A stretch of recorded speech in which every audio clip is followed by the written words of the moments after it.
Good morning, students. Good morning, math enthusiasts. Today, we are going to derive the 17 fundamental trigonometric identities. We have discussed this lesson already in our online learning, but I would like to reinforce your skills with regards to this because this is a prerequisite to our next lesson, which is on trigonometric equations.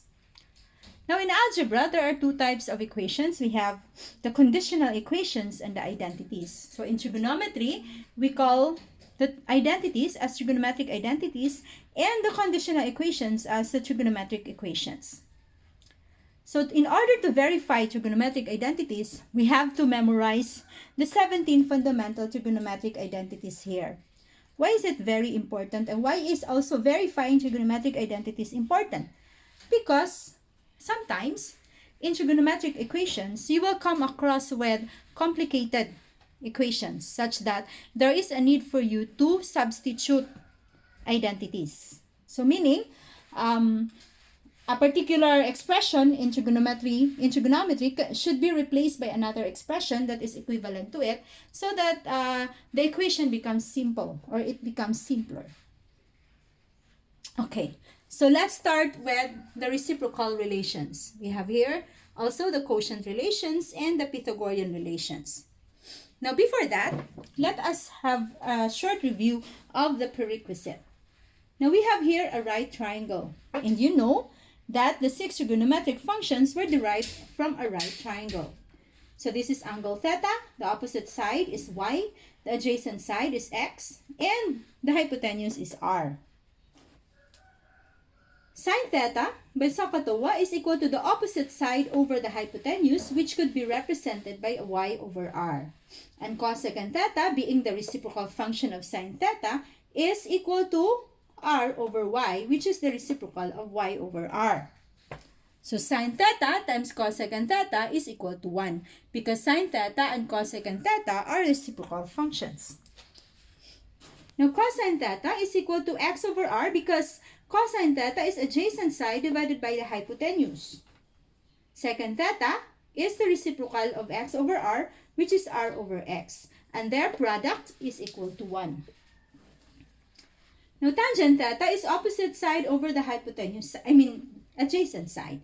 So the representation of tangent theta is equal to y over x. And the reciprocal function cotangent theta is equal to the reciprocal of y over x, which is x over y.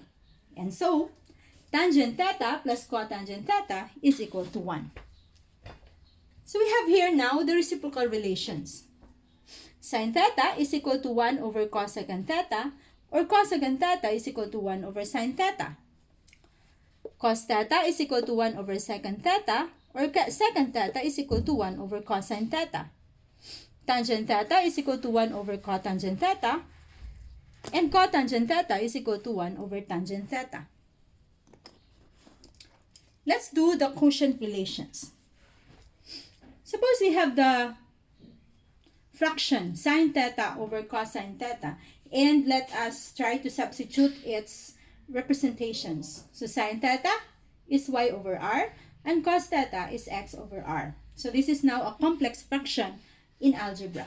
So we simplify that so that we arrive at y over x.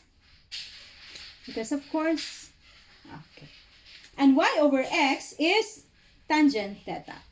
So from there, we can write tangent theta equal to sin theta and cos theta. Now because cotangent theta is the reciprocal of tangent theta, then we get the reciprocal of this to come up with cos theta over sin theta. So these are now the quotient relations.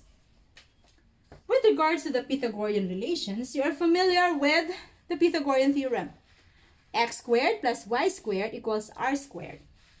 Now let's say we divide this equation by x squared, or by y squared, or by r squared. Let's start with the x squared. X squared divided by x squared is 1. Y squared divided by x squared is y over x raised to the power of 2.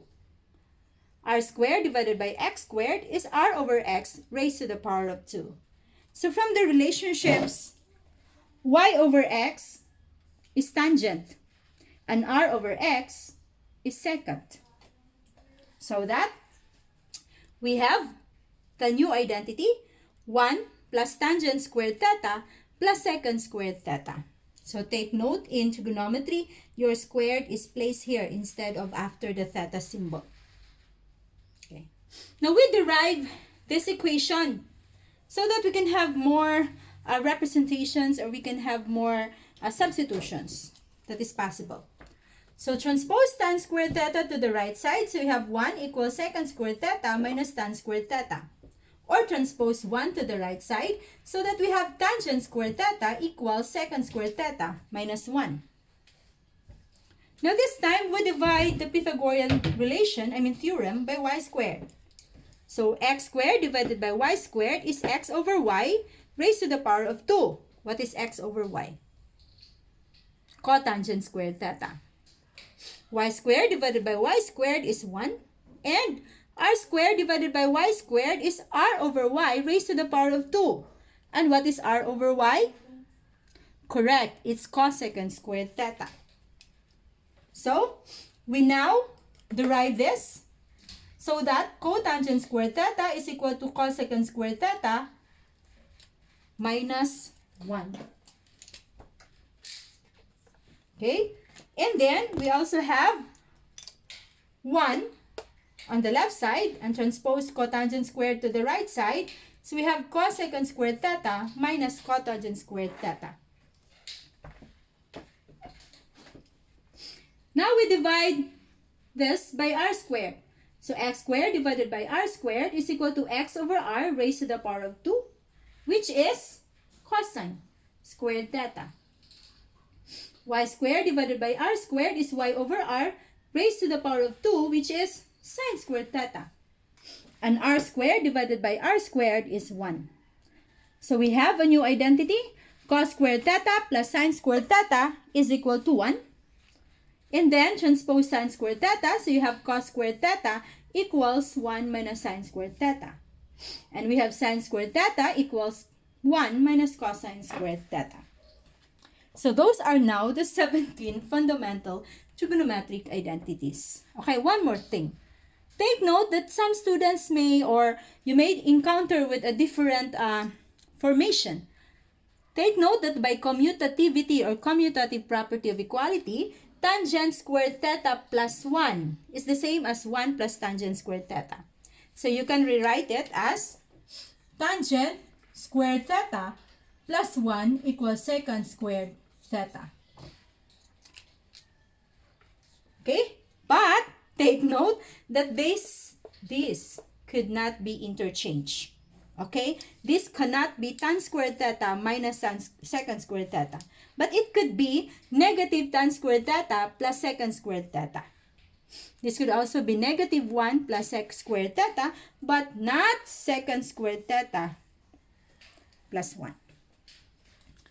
Okay, by commutativity property again, commutativity or commutative property, this could also be written as 1 plus cot squared theta equals cosecant squared theta. Again,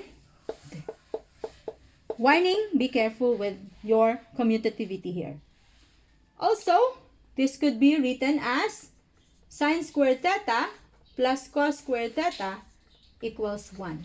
Okay, many students can memorize this equation better if it looks this way. Still, that is correct by commutativity. But again, this could not be sine squared theta minus 1.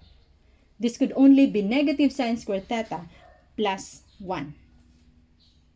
Alright, so I think we are done with the 17 formulas or the 17 identities. Now, as a recap, take note, the importance of this is we can do replacements or substitutions later. Meaning, if you come across with this value, then to make it simpler or for it to look simpler, you can replace it by this equivalent.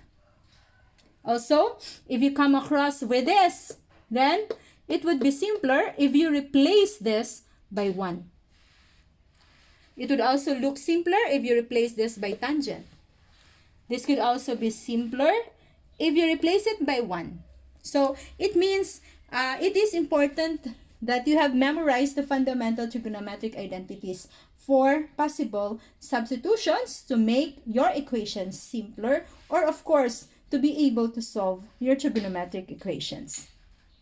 So we will discuss in our next video how we verify some trigonometric identities. So thank you very much. Remember, math is easy to learn when one learns with enthusiasm. Bye!